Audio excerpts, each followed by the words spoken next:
بسم اللہ الرحمن الرحیم.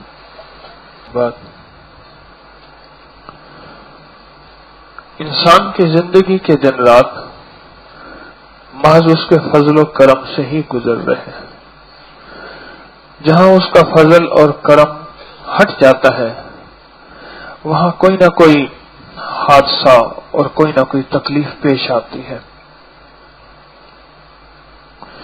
اس کے فضل سے، اس کے کرم سے ہماری زندگی کے دن رات سنور رہے اور اس کے فضل اور کرم سے ہی ہماری زندگی کے مسائل حل ہو رہے ہیں.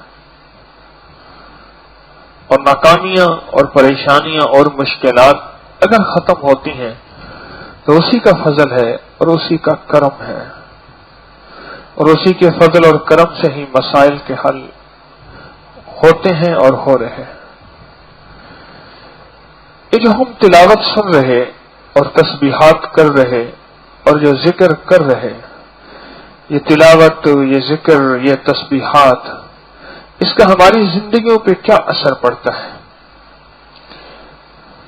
اور ہم اس کے ذریعے سے کن کن مقامات کو چھوتے ہیں اور کیا کیا زندگی کے کمالات پاتے ہیں، ہم گمان نہیں کر سکتے. آج کتنے روزے پورے ہوئے؟ 5 روزے پورے ہوئے. ایک خوف تھا، ایک وحشت تھی، نامعلوم روزے کیسے ہوں گے، بس یہی تو تھے. یوں دن گیا اور گزر گیا اور کہا گرمیوں کا دن ہے بہت لمبا، تو پتہ ہی نہ چلا اور رات کی خبر بھی نہ ہوئی. پھر تراویح ہوگی، اس کے لیے کتنا وقت لگے گا نہ معلوم، میری کمر اور ٹانگیں ساتھ دے نہ دیں، وہ بھی گزر گیا.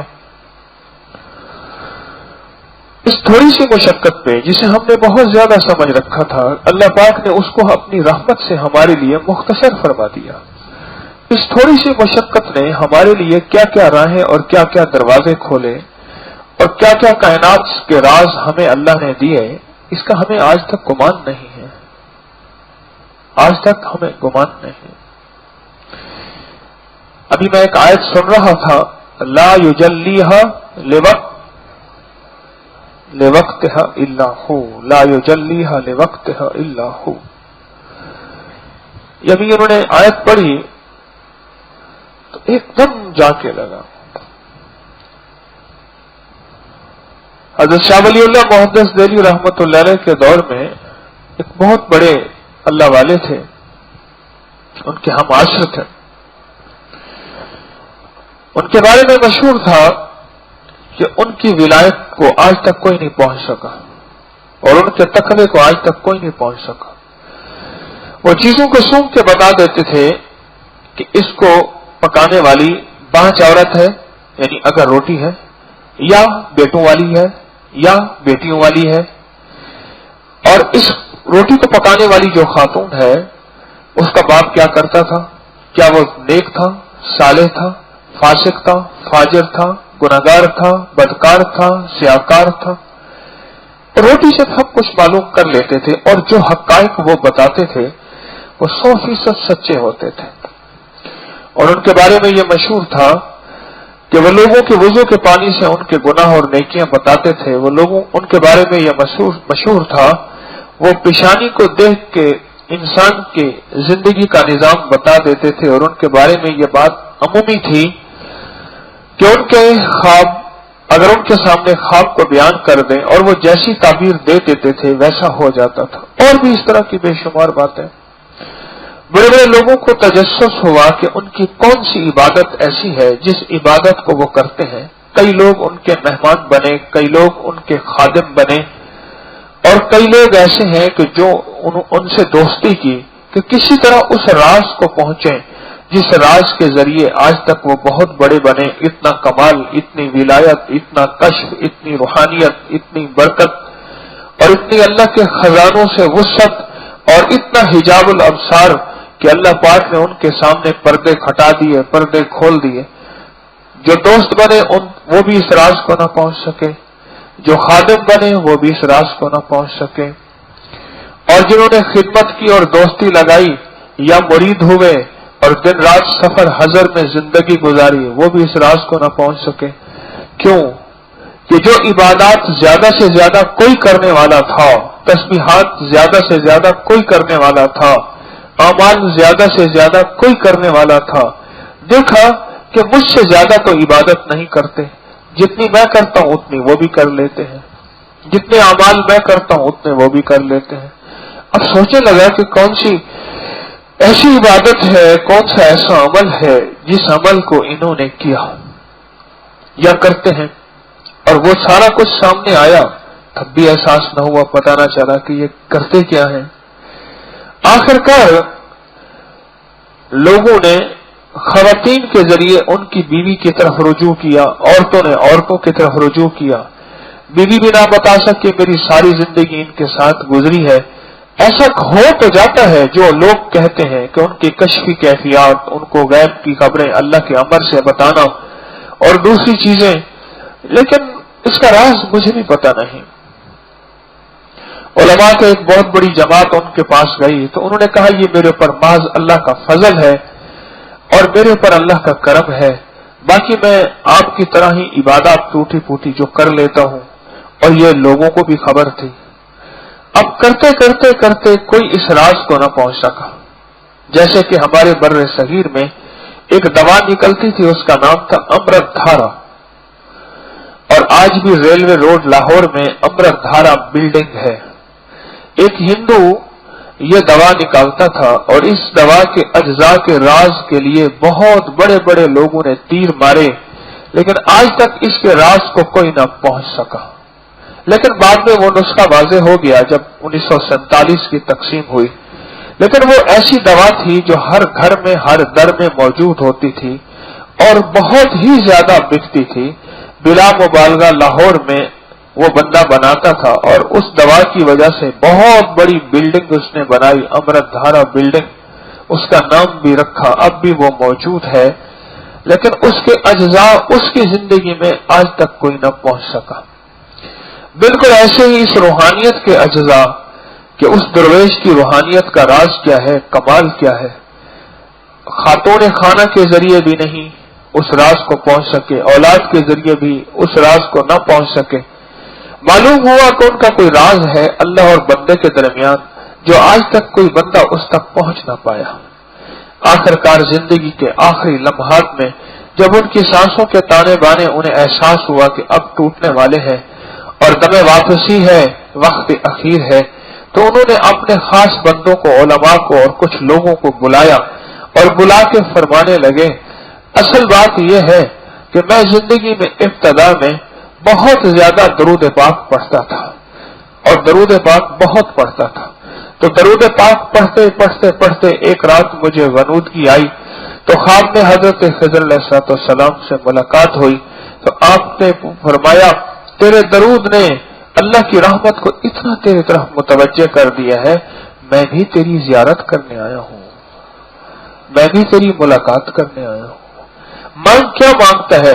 تو کہنے لگے آپ سے کیا مانگوں، مجھے ایسا کچھ بتا دیں کائنات کے راز اللہ مجھ پہ کھول دے۔ تو شیخ نے فرمایا پھر ایسا کیا کر لا یجلیھا لوقتھا الا ہو، یہ آیت دن رات پڑھا کر، جتنا تو نے درود پڑھا ہے اس سے زیادہ یہ آیت پڑھ لے، تیرے اوپر راز و نیاز کے ایک کمالات کھلیں گے جسے تو سنبھال نہیں سکے گا۔ اس آیت میں رزق بھی، اس آیت میں راز بھی ہے، اس آیت میں تقوی بھی ہے، اس آیت سے گناہوں کے بچنا بھی ہے، اور اس آیت کے اندر کائنات کے پوشیدہ رازوں کا انکشاف بھی ہے، پوشیدہ رازوں کا انکشاف بھی ہے۔ بعض ہمارے دوست ایسے ہیں، مجھے لوگ ملتے ہیں، ان کو روحانی رازوں اور روحانی کشف کے اوپر بہت زیادہ ان کی توجہ ہے، بہت زیادہ۔ ہمارے ایک دوست ہیں، مجھے ایک دفعہ کہنے لگے میں ایک چلہ کر رہا ہوں، میں نے کہا کیا کر رہے؟ کہنے لگے میں پڑھ رہا ہوں ایک وظیفہ خضر کی مٹی محمد کا نور کر دے یہ میرا کام ضرور، اس طرح کا کوئی لفظ تھا، خضر کی مٹی محمد کا نور۔ ہمارے ایک حاجی صاحب ہیں، وہ مجھے کہنے لگے میں یہ وظیفہ پڑھ رہا ہوں، کہنے لگے اس کے اندر عجیب و غریب چیزیں ہیں تو مجھے یہ حاصل ہوں گی۔ پھر میں نے پوچھا، کہنے لگا کچھ ملا تو نہیں؟ میں نے کہا ایسے ہی اللہ کے بندے وقت ہی گزار دیا. لیکن قرآن پاک کی اس آیت میں عجیب کمال ہے. رازوں کا انکشاف بھی ہے، کشف بھی ہے، کمال بھی ہے، اور تقویٰ بہت زیادہ ہے. جو اللہ کا دوست بننا چاہتا ہے، جو اللہ سے دوستی کرنا چاہتا ہے، جو اللہ کی محبت چاہتا ہے، جو اللہ سے عشق چاہتا ہے، تقویٰ اس کے اندر بہت زیادہ ہے. وہ اس آیت کو دن رات، ہر لمحہ، ہر لہجہ، ہر ساتھ، ہر گھڑی اگر دیوانگی کی حد تک پڑھے، جس کو کہتے ہیں پاگل، تو اس آیت کے اندر عجیب و غریب اللہ نے یہ راز رکھے ہیں. تو انہوں نے خود ہی اس کا راز کا انکشاف کیا تو فرمانے لگے کہ بس لوگ اس راز کو پانے کے لیے بہت محنت کرتے رہے. میں نے خود ہی نہ بتایا. اس کی وجہ یہ ہے کہ بس میں نے کہا کہ آخری وقت میں بتاؤں گا تو ضرور، لیکن آخری لمحے میں، کیونکہ پھر لوگ مجھے جو ہے کسی اور انداز سے سمجھ کے میری پوجا کرنے لگ جائیں گے اور میری تعظیم کرنے لگ جائیں گے. میں یہ نہیں چاہتا. بس یہ اللہ کا راز اور اللہ کا پردہ تھا، یہ میرے اور بندوں کے درمیان تھا، لہذا میں نے اس کا انکشاف کر دیا. قرآن سے کائنات کے راز ملتے ہیں، قرآن سے برکات کے راز ملتے ہیں، قرآن سے ہی دنیا آخرت کے ثمرات اور فیض ملتا ہے. اور یہی قرآن ہے، جب اس پہ تھوڑی سی محنت کر لیں گے اللہ شب و روز میں خیر و برکت کے دروازے کھول دے گا. یہی قرآن ہے. ابھی میں نے ایک آیت سنی. کون سی آیت پڑھی آپ نے؟ وَلَوْ أَنَّ أَهْلَ الْقُرَىٰ آمَنُوا اور فَاتَّقَوْا. شرطیں ہیں دو، ایمان لائے اور تقویٰ اختیار کیا تو اس پہ اللہ پاک نے زمین برکات، میں کھول دوں گا برکات زمین کی اور آسمان کی. ایمان لائے اور تقویٰ اختیار کیا. اور لوگوں کو جا کے کہہ دو زمین و آسمان کی برکات کے سارے دروازے میں ان پہ کھول دوں گا. معلوم ہوا برکات زمین سے بھی ملتی ہیں اور برکات آسمانوں سے بھی ملتی ہیں. دونوں جگہوں سے برکات کے دروازے کھولتے ہیں. جب سے زرعی بینک آیا، زمین اپنی برکات سمیٹ کے تحت سرا کے نیچے چلی گئی. جب سے سود پہ کھاد آیا، سود پہ بیج ملا اور سود پہ سپرے ہوا اور سود پہ سارا نظام ہوا، زمین اپنی برکات کو لے کے کہاں چلی گئی؟ یقین جانیے، جب اسی زمین پہ نفل پڑھے جاتے تھے، گوبر ڈالا جاتا تھا اور اعمال کیے جاتے تھے اور دنیا کے اللہ کے خزانوں سے مانگا جاتا تھا، وہی زمین تھی جس سے زمیندار بن جاتا تھا. زمیندار جسے زمیندار کہتے ہیں نا، وہ ہے زمیندار، وہی بن جاتا تھا. اور زمیندار جب زیادہ بڑا ہوتا تھا پھر وہ بن جاتا تو تمندار. تمن، ہاں تمن کہتے ہیں جس کے سر پہ تاج ہو، پھر وہ تمندار بن جاتا تھا. زمین اپنی ساری برکات کھو گئے، زمین سے کچھ نہ ملا اور زمین نے ذمہ دار کو فقیر کر دیا. سچی بات ہے، ذمہ دار کے اوپر ترس آتا ہے. بظاہر ذمہ دار ہے، اس کے پاس گاڑی بھی ہے، مربے بھی ہیں، زمینیں بھی ہیں، ٹریکٹر بھی کھڑے ہیں. اس سے اندر سے پوچھ کے دیکھتے کہ سارا خرچہ پورا ہوا تو کیسے ہوا اور ہو کیسے رہا ہے، اور مزید تو قرضے پہ قرضے کہاں سے لیتا چلا جا رہا. بظاہر تو ذمہ دار ہے. زمین کی برکات سے گیا، آسمان کی برکات سے گیا. اور میں جب یہ سارے لوگ بستی والے نیکی اختیار کریں گے، ایمان اور تقویٰ اختیار کریں گے، نیکیاں اور تقویٰ اختیار کریں گے، اللہ ان کے لیے زمین و آسمان کی برکات کے دروازے کھول دے گا. کیوں میں نے کہا تھا وہ بندہ پوچھتا رہا کہ تمہاری فجر کی نماز میں کتنے لوگ ہیں؟ میں کہ جب فجر کی نماز میں اتنے لوگ ہوں گے جتنا جمعے کی نماز میں، اللہ سارا باطل توڑ دے گا، اللہ سارے کفر کو خود بخود ختم کر دے گا. جب مسجد میں فجر کی نماز میں اتنے لوگ ہوں گے جتنا جمعے کی نماز میں. یہ نظام عالم مسلمان کے عمل کا انتظار کر رہا. آپ میرے عمل کے اوپر، میرے عمل پہ اور آپ کے عمل پہ فیصلے ہوں گے. اور اگر کوئی خطا ہو گئی ہے تو اللہ ہر پل ہر سانس میری آپ کے استغفار کا انتظار کر رہا، ندامت کا انتظار کر رہا، توبہ کا انتظار کر رہا۔ میرے اللہ کو جوان کی توبہ بہت پسند ہے، میرے اللہ کو جوان کی توبہ بہت پسند ہے، اور میرے اللہ کو بڑھاپے کا رجوع بہت پسند ہے، بڑھاپے کا رجوع بہت پسند ہے۔ ایک بندہ ساری زندگی اللہ سے دور رہا اور اب رجوع پہ آ گیا کہ مولا میں تجھ سے دور رہا، اب تیرے در پہ آیا ہوں، اب تیرے در پہ آ کے گر گیا ہوں، اب تو قبول کر لے مجھے بھی، میری زندگی کو بھی، مجھے بھی میری سانسوں کو بھی، مجھے بھی میری دن راتوں کو، میرے لمحات کو تو قبول کر لے۔ بڑھاپے کا رجوع اور جوانی کی توبہ یہ اللہ کی بارگاہ میں بہت بہت بڑی قیمت رکھتے ہیں۔ رمضان کی ساتوں میں اللہ نے ہمارے اندر ایک احساس دیا، رمضان کی ساتوں میں اللہ نے ہمارے اندر ایک احساس دیا، اور اس احساس کے اندر ہمیں جینا مرنا سکھایا۔ ایک احساس دیا کہ موت ہے، آخرت ہے، اللہ سے پانا ہے، اپنے مسائل کو اللہ سے حل کروانا ہے، اور اپنی مشکلات کو اللہ کے خزانوں سے دور کرانا ہے۔ یہ احساس بہت بڑی نعمت ہے، میں آپ کو خلوص سے کہہ رہا ہوں۔ اگر اللہ نے آپ کو زندگی میں کوئی سبق دیا ہے مجھے آپ کو، تو سب سے بڑی نعمت جو آپ کو مجھے ملے گی وہ احساس ملے گا۔ احساس، جس کے اندر احساس کی موت آ گئی وہ دنیا کا سب سے بدقسمت انسان ہے، اور جس کے اندر گناہ کر کے بھی احساس آ گیا وہ دنیا کا خوش قسمت ہے۔ جس کے اندر گناہ کر کے بھی احساس آ گیا وہ دنیا کا خوش قسمت انسان ہے۔ خطا ہو گئی کوئی اور پھر احساس ہوا، اور جب تک رو دھو کے اللہ سے معافی تلافی نہ کرا لی اس وقت تک چین اور سکون نہ ملا۔ اور ایک وہ ہے فرمایا کہ جس کی حیثیت ایسے ہوتی ہے جیسے مکھی بیٹھی تھی اور اڑ گئی اور اسے کوئی احساس نہ ہوا، اور خطا ہوئی اور اسے کوئی احساس نہ ہوا، اور غلطی ہوئی اور اسے کوئی احساس نہ ہوا۔ فرمایا کہ اللہ کے ہاں وہ دنیا کا بدقسمت انسان ہے۔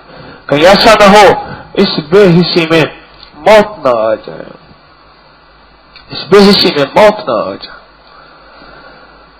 جوانی کا احساس، بڑھاپے کا رجوع، جوانی کی توبہ، بڑھاپے کا پلٹ آنا اللہ کے خزانوں میں بہت بڑی قیمت رکھتا ہے، اللہ کے ہاں اس کی حیثیت ہے۔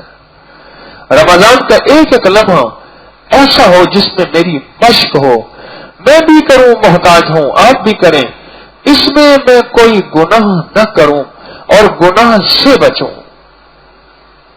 ہاں، ایمان اور تقوی کو اللہ نے زمین و آسمان کی برکات کے لیے شرط قرار دیا ہے، ایمان اور تقوی۔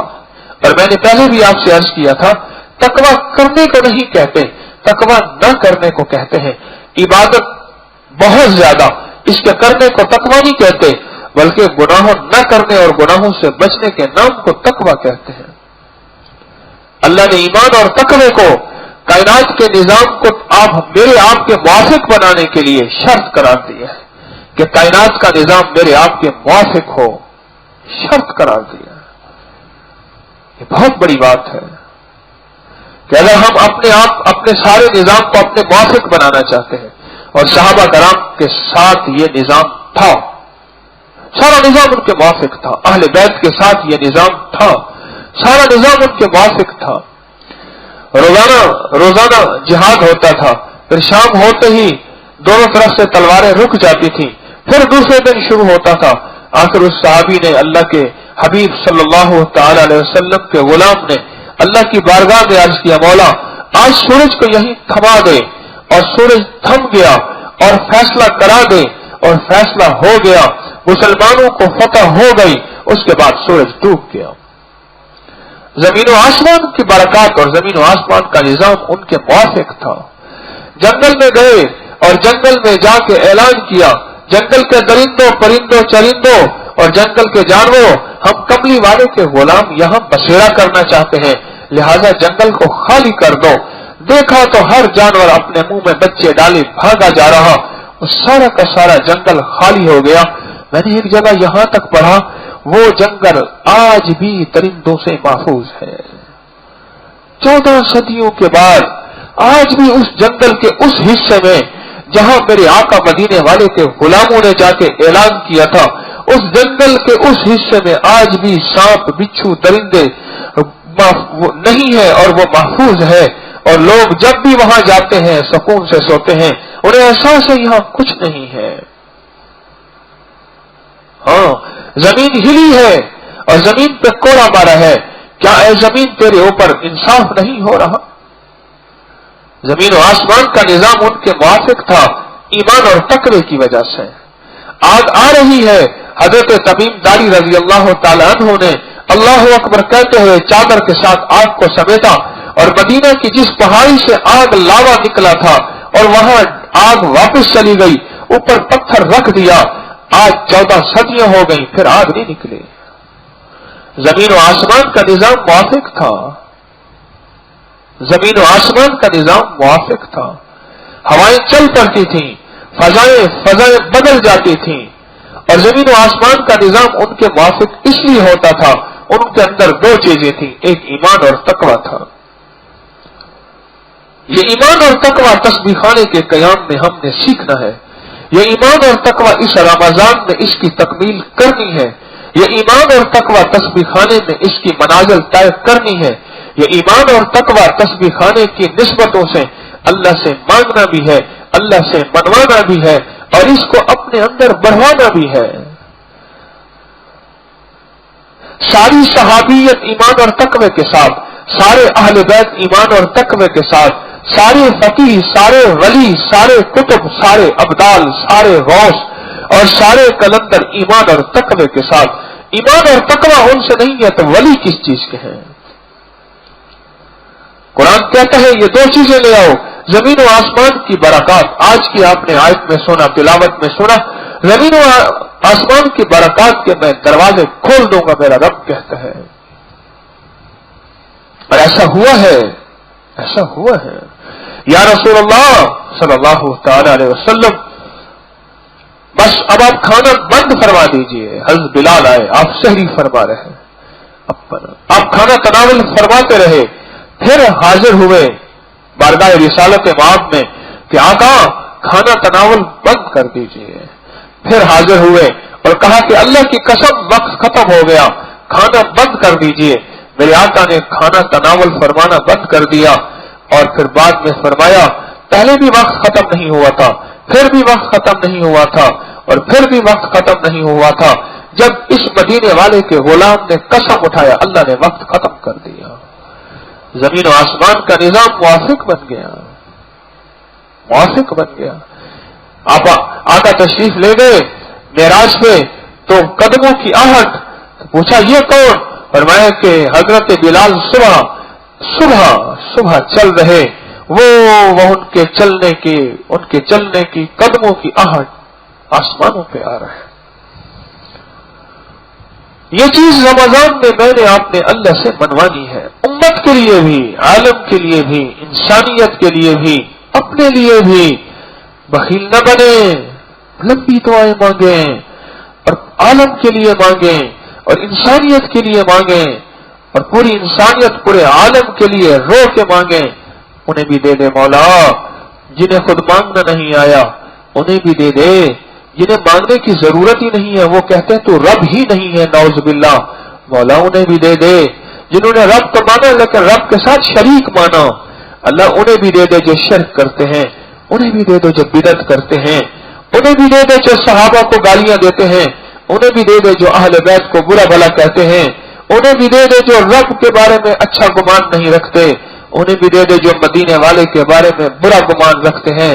سخی شہنشاہ ایمان بھی دے دے، تقوی بھی دے دے، ایمان بھی دے دے، تقوی بھی دے دے، ایمان بھی دے دے، تقوی بھی دے دے۔ ارے دوسروں کے لیے مانگتے مانگتے مانگتے مانگتے ان کے نصیب اور مقدر میں اگر سعید ہونا ہے اللہ انہیں یہ سعادت دے دے گا، اگر وہ ازلی بدبخت ہیں لیکن تجھے تو اللہ ازلی سعید بنا ہی دے گا۔ اگر وہ ازلی بدبخت ہیں اور میرے رب نے ان کے لیے ہدایت کے فیصلے نہیں کیے ہوئے، وہ زمین پہ بوجھ ہیں، وہ اس سے بہتر تھا کہ زمین کے اوپر سے زمین کے نیچے ہونا ان کے لیے بہتر تھا۔ ابو جہل جیسے لوگ تھے، لیکن اللہ نے تیرے مانگنے پہ اللہ تیرے لیے تو ہدایت کے، برکت کے